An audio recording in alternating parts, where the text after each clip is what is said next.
Hare Hare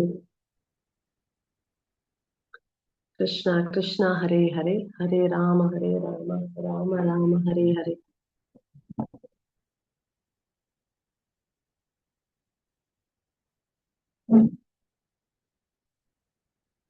Am I audible clearly?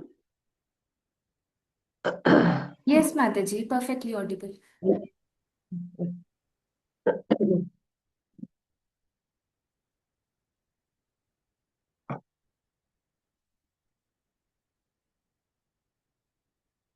So, welcome to the class and thank you for giving me this opportunity to speak something on the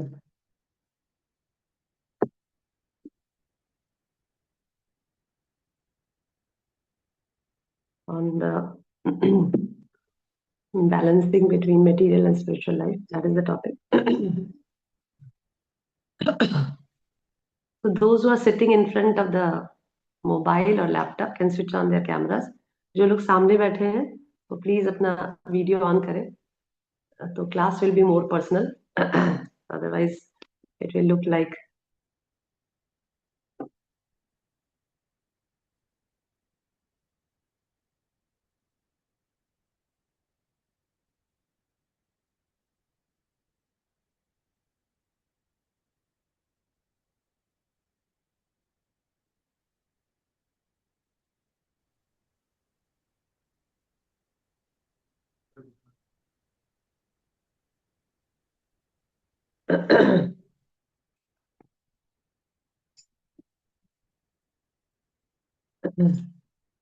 तो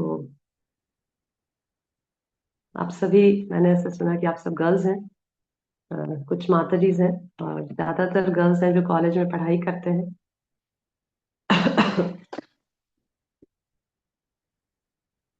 how many of you are studying in college? कितने लोग college में पढ़ाई करते हैं इस class में? Okay, Vanshika. Very few. कितने लोग कॉलेज में पढ़ाई करते हैं? हाथ ऊपर करेंगे। ओके, दो लोग। तो रेस्ट ऑफ देम आर माताजीज। आयुषी। ओके, तो वो लोग भी कॉलेज में पढ़ाई करते हैं? Mataji, almost everyone. Everyone. School okay. or college. Okay, school और कॉलेज। ओके। तो मैं ऐसे ही इस क्लास के लिए जब थोड़ा प्रिपरेशन कर रही थी तो ऐसे डेटा देख रही थी, क्योंकि आजकल स्कूल और कॉलेजेस में बहुत ज्यादा एकेडमिक प्रेशर। मैं खुद गुरुकुल में टीचर हूँ, भक्तिवेदांता गुरुकुल वृंदावन में जो स्थित है, जो श्रीला प्रभुपाद ने स्थापना की थी। उसमें मैं और मेरे हस्बैंड एज अ टीचर सेवा देते हैं। तो बहुत सारे बाहर के स्कूल्स के टीचर्स से भी संपर्क होता है। तो वो लोग कहते हैं, क्योंकि हमारे गुरुकुल का एटमोसफेयर इतना ज्यादा एकेडमिक प्रेशर नहीं होता, बहुत ही स्पिरिचुअल एटमोसफियर है। मैं आप सभी को इनवाइट करूंगी कि जब भी वृंदावन आए, भक्तिवेदांता गुरुकुल वृंदावन जरूर आए, एक बार देखें हमारा कैंपस कैसा है। बहुत ही आध्यात्मिक वाइब्रेशन से भरा है। बच्चे सुबह 4 बजे उठते हैं, मंगल आरती जपा। पूरे मंगल आरती में जितना स्ट्रेंथ शायद हमारे होता है उतना शायद कितनी किसी भी मंदिर में नहीं होता होगा। क्योंकि 300 साढ़े तीन लगभग 400 बच्चे हैं और सभी 400 बच्चे मंगल आरती में आते हैं और डांस करते हैं, कीर्तन करते हैं, जपा करते हैं। उसके बाद उनका शिष्टाचार क्लास होता है, योगा करते हैं, इस प्रकार से गुरु पूजा और सब उनका पूरा शेड्यूल काफी स्पिरिचुअल रहता है। और साथ साथ एकेडमिक पढ़ाई भी करते हैं। तो मैं ऐसे ही सोच रही थी कि कुछ डेटा देखूं कि क्या चल रहा है अभी दूसरे मतलब ओवरऑल एज ए इंडिया में क्या सुसाइड रेट्स चल रहे हैं स्कूल में। आई वाज एस्टोनिश्ड टू सी कि 2023 में 13,000 plus students every year because of academic pressure और competitions, challenges, or because of no support, no emotional support, no mental, nothing, no support from the parents or colleagues, ये सब की वजह से suicide rates 65% 10 साल में बढ़ चुका है। सोचिए, 65% अप लास्ट 10 ईयर्स में। ये बहुत ही चिंता का विषय है, क्योंकि बच्चों में जब तक आध्यात्मिक गोल, आध्यात्मिकता को नहीं इंट्रोड्यूस करेंगे, उन्हें जब तक यह नहीं बताया जाएगा कि हम सिर्फ शरीर तक ही सीमित नहीं है, हमारा गोल सिर्फ डिग्री प्राप्त करना नहीं है, हमारा कुछ ऊंचा गोल है, हायर पर्पस है जीवन का। अन्यथा जब तक हम यह चीज उनमें, उनके जीवन में इंट्रोड्यूस नहीं करेंगे, तब तक इस प्रकार की चीजें और बढ़ती ही जाएगी। क्योंकि उनके लिए पढ़ाई ही पूरा जीवन है। अगर वो पढ़ाई में सक्सेसफुल नहीं हो पाते हैं तो वो सोचते हैं कि बस हमारा जीवन खत्म हो गया, क्योंकि उन्हें कोई हायर पर्पस बताया ही नहीं गया है। इस शरीर के ऊपर कुछ है, आत्मा का ज्ञान दिया ही नहीं गया है। जो हमारे गुरुकुल में बहुत ही अच्छी तरह से बच्चों में शिक्षा दी जाती है कि हम कौन है, हमारा कृष्ण के साथ क्या संबंध है, और हमारा अल्टीमेटली हमारे जीवन का गोल क्या है, ये बच्चों के अंदर डालना बहुत बहुत जरूरी है। इसीलिए मैं कई बार अपने पेरेंटिंग सेमिनार में पेरेंट्स को यही कहती हूँ कि सिर्फ बच्चों को उनके भौतिक रिक्वायरमेंट्स को पूरा कर देना, वो तो जानवर भी करते हैं। चिड़ियों को भी हम देखते हैं, वो भी अपने न्यूली बॉर्न बेबीज को के लिए खाना लेकर चुगती है और देती है, उनका ध्यान रखती है। आप उनके अंडे के पास जाओ तो फिर देखिए आपको कैसे वो डिफेंड करेगी। तो ये सब चीजें तो नॉर्मल, बट जानवर भी बहुत सतर्क रहते हैं ना। जानवर भी अगर कोई बछड़ा नया नया पैदा हुआ है तो गाय बछड़े के पास जाने नहीं देती, राइट। वो प्रोटेक्ट, वो सोचती है कि मेरे बच्चे को कोई हार्म ना कर दे, और बहुत ध्यान रखती है, राइट। तो इस प्रकार से हमें अपने एज अ पेरेंट, हमें सिर्फ बच्चों को सिर्फ मटेरियल जो रिक्वायरमेंट्स है वो पूरा नहीं करना है, हमें उनको साथ साथ स्पिरिचुअल सीरियसनेस, जो स्पिरिचुअल गोल्स है लाइफ का, वह भी साथ साथ उनको शिक्षा देनी है। नहीं तो फिर जीवन में वो आगे जाके बहुत उदास हो जाएंगे, डिप्रेस हो जाएंगे। क्योंकि भौतिक जगत का निर्माण ही इस प्रकार से किया है कि जितना लोग भौतिक गोल्स के लिए भागेंगे, वो उतने ही ज्यादा निराश होते जाएंगे। इसीलिए आप देखेंगे कि डिप्रेशन रेट्स भी बढ़ते ही जा रहे हैं। मानसिक बीमारियां शारीरिक बीमारियां से ज्यादा भयानक होती है। मानसिक बीमारी, एक बार शारीरिक बीमारी हो तो हम लोग थोड़ा ट्रीटमेंट ले लेते हैं या दवाइयां खा के ठीक हो जाते हैं, पर मानसिक बीमारी ऐसी होती है कि जिसका कोई इलाज नहीं। उसका सिर्फ एक ही रेमेडी है कि हम कुछ आध्यात्मिकता में अपने जीवन को लगाए। उसको, that is the only remedy. इसीलिए बताते थे, शिला प्रभुपाद कहते थे कि वी आर स्पिरिचुअल डॉक्टर्स। हम लोग जो डिवोटीज हैं, जो प्रैक्टिसिंग डिवोटीज है, जो प्रचार करते हैं, तो we are like spiritual doctors. हम लोग भी इलाज करते हैं, पर हम लोग मन से, मन का इलाज करते हैं। मन में जो मन में जो मलिनताएं, हमारे हृदय में जो मलिनताएं हैं, काम क्रोध लोभ मोह मद मात्सर्य, ये सब जो मलिनताएं हैं, उनका इलाज करते हैं। मतलब वो परमानेंट इलाज करते हैं। जो डॉक्टर्स होते हैं वो टेम्पररी इलाज करते हैं, हम लोग life to life, life and life का इलाज करते हैं। लाइफ आफ्टर लाइफ का हम लोग इलाज कर देते हैं, right. Okay, okay, coming to the topic. हमारा टॉपिक ऐसे तो पेरेंटिंग पे ही ना हो जाए।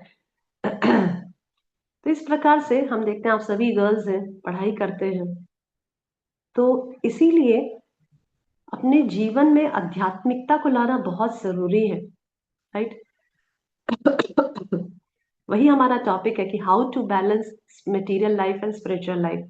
क्योंकि जब हम आध्यात्मिक जीवन की शुरुआत करते हैं, चैंटिंग करते हैं, भक्तों का संग करते हैं, श्रीला प्रभुपाद की पुस्तकों का अध्ययन करते हैं, मंदिर जाना शुरू करते हैं, तो हमारे दिमाग में विचार आता है, और हमारे पेरेंट्स के दिमाग में भी यह शंका उत्पन्न होती है कि बस अब ये पढ़ाई नहीं करेगी, अब ये साधु साध्वी बन जाएगी, और बस पढ़ाई लिखाई सब छोड़ देगी, राइट।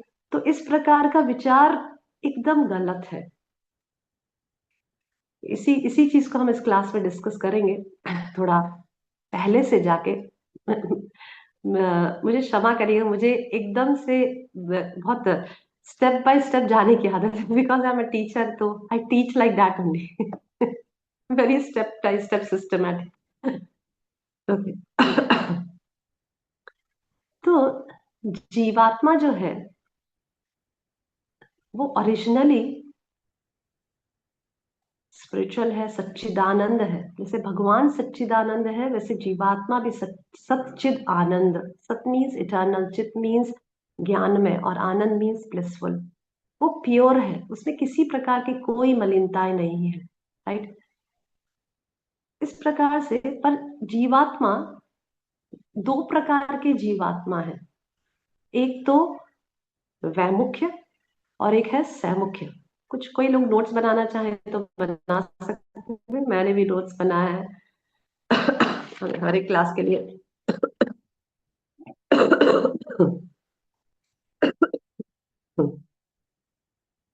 तो जीवात्मा भगवान का अंश है। जीवेर स्वरूपो है कृष्णेर नित्यदास। जीव भगवान कृष्ण का दास है, यही जीव की ओरिजिनल आइडेंटिटी है, और वो पूरी तरह से शुद्ध है, उसमें किसी प्रकार की कोई मलिनता नहीं है। परंतु जीवात्मा भी दो प्रकार के होते हैं, एक तो वैमुख्य और एक होता है सैमुख्य। वैमुख्य जीवात्मा वो होते हैं जो भगवान से, जिन्होंने अपना मुंह मोड़ लिया है।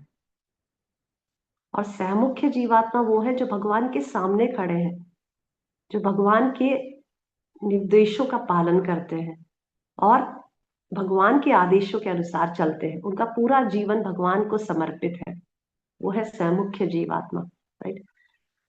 सैमुख्य जीवात्मा की डिस्कशन हम यहाँ नहीं करेंगे, क्योंकि हम वैमुख्य जीवात्माओं की कैटेगरी में आते हैं। राइट। क्योंकि भौतिक जगत में वह जीवात्मा रहते हैं जो भगवान से वैमुख्य हो चुके हैं, जिन्होंने भगवान से मुंह मोड़ लिया है। जैसे कई बार हम लोग, कुछ अनबन हो जाती है तो रिश्तेदारों से मुंह मोड़ लेते हैं ना, बात करना बंद कर लेते हैं, हम उनसे क्रोधित हो जाते हैं, हम उनसे मिलना बंद कर देते हैं। उसी प्रकार से हमारा भी वही केस है। हम भगवान से विमुख हो चुके हैं, we have turn away from the Lord. वहीं से सारी स्टोरी शुरू होती है हमारे जीवन की। जब जीवात्मा भगवान से विमुख हो जाता है तो माया, जो भगवान की ही शक्ति है, बहिरंगा शक्ति, दैवी ही ऐशा गुणमयी मम माया दुरतया। कृष्ण भगवान में, कृष्ण गीता में कहते हैं मम माया, वो मेरी ही शक्ति, दैवी शक्ति है। तो माया तब तक काम नहीं करती जब तक जीव भगवान के सम्मुख होता है। जैसे ही वो भगवान से विमुख हो जाता है, उसी समय माया अपना काम शुरू करती है। जैसे शिला प्रभुपाद ये श्लोक कई बार कोट करते थे, प्रेम विवर्त, प्रेम विवर्त में ये श्लोक आता है, बहुत ही फेमस श्लोक है जो शिला प्रभुपाद अक्सर कोट करते थे। कृष्ण बहिर्मुख न भोग वांछा करे, निकटस्थ माया तारे झपटिया करे। जैसे ही कृष्ण बहिर्मुख, जैसे ही जीव कृष्ण बहिर्मुख हो जाता है, कृष्ण से मुख मोड़ लेता है, माया झपटिया करे, माया तुरंत उसको झपट लेती है। राइट। तो इस प्रकार से जब माया जीव को झपट लेती है, क्यों? क्योंकि जीव भगवान से स्वतंत्र होकर भोग करना चाहता है। अब वो भगवान के साथ रहकर भोग नहीं करना चाहता, मतलब भगवान की प्रसन्नता में उसकी प्रसन्नता नहीं है, भगवान से स्वतंत्र होकर वो भोक्ता बनना चाहता है, इसीलिए वो विमुख हो चुका है। तो माया उसको उस चीज में फैसिलिटेट करती है, वह भी कृष्ण की अध्यक्षता में काम करती है, पर उस चीज में उसको सपोर्ट करती है, क्योंकि उसका सेवा ही इस प्रकार से बनाया गया है। माया की सेवा ही यही है कि जो लोग विमुख हो चुके हैं उनको सपोर्ट करना। तो माया जीवात्मा को स्थूल और सूक्ष्म शरीर प्रदान करती है। राइट। माया जीवात्मा को स्थूल और सूक्ष्म शरीर प्रदान करती है, और वही सूक्ष्म शरीर का पार्ट है अहंकार। स्थूल शरीर का पार्ट है भूमि आपो अनलो वायु खम। राइट। और स्थूल शरीर का पार्ट है मन बुद्धि अहंकार। वही अहंकार वश जीवात्मा अपने को आत्मा समझना भूल जाता है और अपने आप को शरीर समझने लगता है उसी क्षण, जब वो स्थूल शरीर से और सूक्ष्म शरीर से आवृत हो जाता है। क्योंकि सूक्ष्म शरीर का एक पार्ट क्या है? अहंकार। और उसी अहंकार वश अहंकार विमूढ़ात्मा कर्ताहम इति मन्यते। गीता में भगवान क्या कहते हैं? अहंकार विमूढ़ात्मा, विमूढ़ात्मा, या ये जो जीवात्मा है वो विमूढ़ हो गया है, भ्रमित हो चुका है। हरे कृष्णा। कृष्णा। हरे कृष्णा। ओके। विमूढ़ आत्मा कर्ताहमिति मन्यते, वह सोचता है कि मैं ही करता हूँ, मैं शरीर हूँ, ये सब चीज मेरे भोग के लिए है, ये सारे रिश्तेदार सब मेरे हैं, ये शरीर मेरा है, ये मेरी पत्नी है, मेरे बच्चे हैं। राइट। तो ये कब होता है? जब वो विमुख हो जाता है। तो इस प्रकार से माया स्थूल और सूक्ष्म शरीर प्रदान करती है और फिर वह अच्छे से माया की गोद में सोता है। राइट। तो इस प्रकार से जीवात्मा माया के पाश में आ जाता है और फिर अलग अलग योनियों में प्रवेश करता है। जीवात्मा 84 लाख योनियों में घूमना शुरू करता है और वह भी किसके संरक्षण में, वह भी किसके अंडर में करता है? कर्मणा देव नेत्रेण जंतर कर्मणा देव नेत्रेण जंतरु जंतुर जंतुर्देहपपत्यये। श्रीमद् भागवतम में बताया गया है कर्मणा देव नेत्रेण। ये जो जब जीवात्मा इस प्रकार से भौतिक जगत में आता है तो कर्म अपने पिछले जन्म के कर्म और इच्छाओं के अनुसार देव नेत्रेण under the supervision of the supreme lord वह अलग अलग योनियों को प्राप्त होता है। समझ रहे हैं? ये भी एक्चुअली बहुत एक पूरे क्लास ली जा सकती है इस टॉपिक पे कि कर्मणा देवन, किस प्रकार से जीवात्मा अलग अलग योनियों में किस प्रकार से प्रवेश करता है। मैंने एक क्लास में डिस्कस किया था काफी डिटेल में, हमारा टॉपिक आज यहाँ नहीं है इसलिए मैं ज्यादा डिटेल में नहीं जाऊंगी। तो इस प्रकार से पिछले जन्मों के कर्मों और इच्छाओं की वजह से, और जब जीवात्मा इस भौतिक जगत के संसर्ग में आता है तो ये भौतिक जगत किससे बना हुआ है? दैवी ऐसा गुणमयी 3 गुणों से यह भौतिक जगत बना हुआ है। राइट। जैसे 3 रस्सियां होती है ना, से गूंथी जाती है, उसी प्रकार से ये 3 गुण जीवात्मा को भौतिक जगत में बांध के रखते हैं और उसी के अनुसार वो जिस गुणों से एसोसिएट होता है, इसका एक बहुत ये साइंस एक्चुअली बहुत, पर ज्यादा डीप में नहीं जाऊंगा, जिस गुणों से एसोसिएट होता है उसी प्रकार से उसको अगला शरीर प्राप्त होता जाता है। ऐसे करके हमें बहुत बहुत जन्मों से बहुत प्रकार के शरीर प्राप्त किए हैं। इवन श्रीला प्रभुपाद परपट बताते हैं कि जीवात्मा एक बार ब्रह्मा तक बन चुका है, हम ब्रह्मा तक बन चुके हैं और हम मच्छर, सांप, कीट, सब प्रकार की योनियों में हम जा चुके हैं। फिर हमें कब मनुष्य शरीर, इस जन्म में हमें मनुष्य शरीर प्राप्त हुआ है, भक्तों का संग प्राप्त हुआ है, हमें नहीं पता पिछले जन्म में हमें क्या करने से ये शरीर प्राप्त हुआ है। राइट।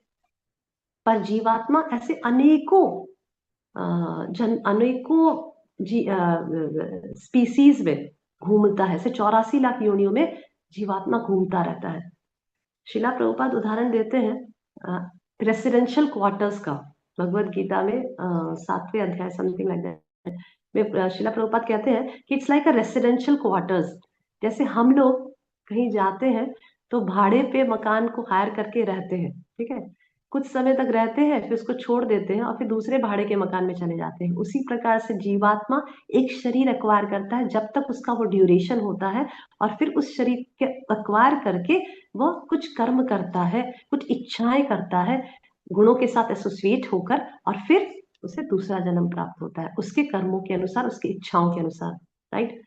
अगर जीवात्मा बहुत ज्यादा तमोगुण से एसोसिएट होता है, राइट, तो वह नीचे की योनियों में जन्म लेता है। नीचे की योनियां मतलब ये मछली, कीट, पतंग, सांप, बिच्छू, ये सब योनियों में, जानवर की योनि में। और अगर जीवात्मा बहुत सत्व गुण में रहता है तो वह ऊपर की योनियों में जन्म लेता है, जैसे देवता वगैरह इस प्रकार की योनि में जन्म लेता है। तो इस प्रकार से it's like a line. Have you seen a line? The line is made of so many dots.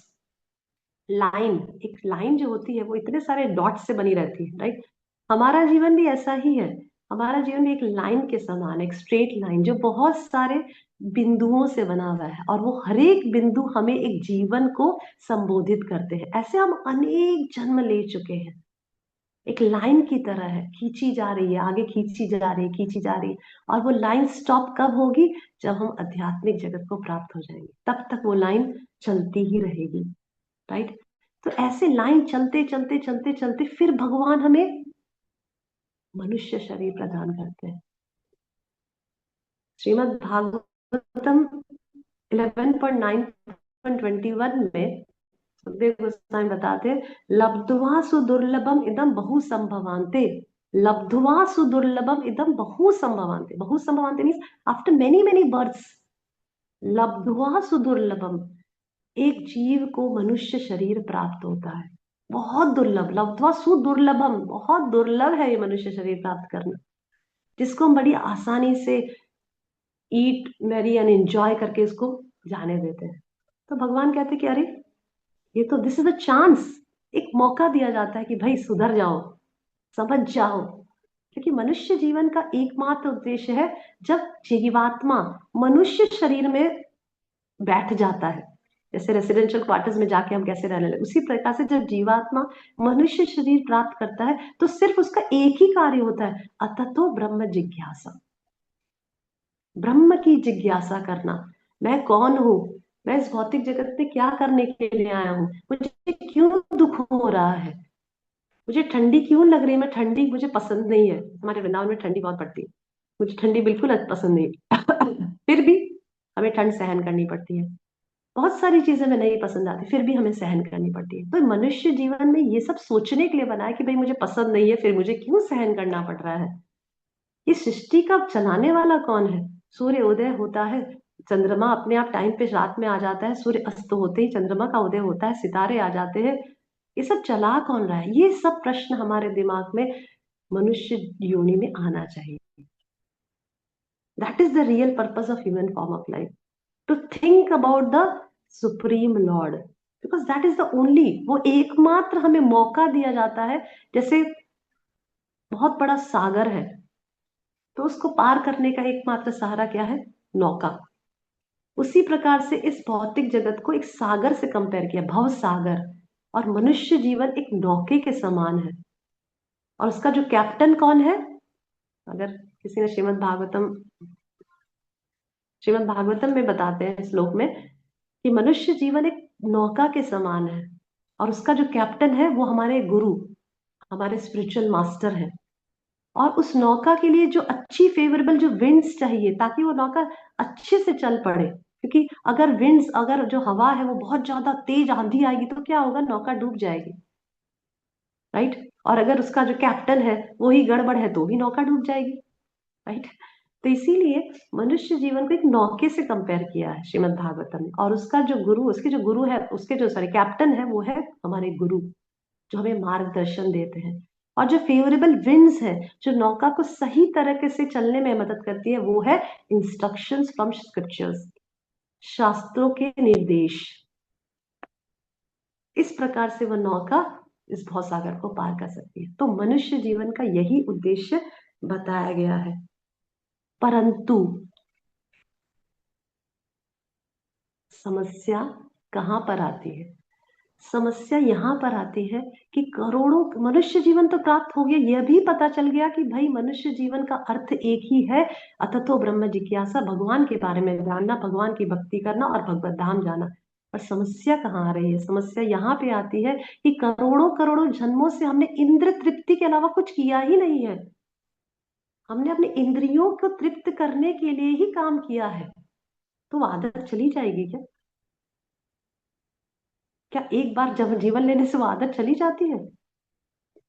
ऐसा बोला जाता है कि इस भौतिक जगत पे गंदी आदतें तो स्वतः ही आ जाती है। जैसे मैंने कभी किसी माता को ये नहीं देखा अपने बच्चे को सिखाते हुए कि तू झूठ कैसे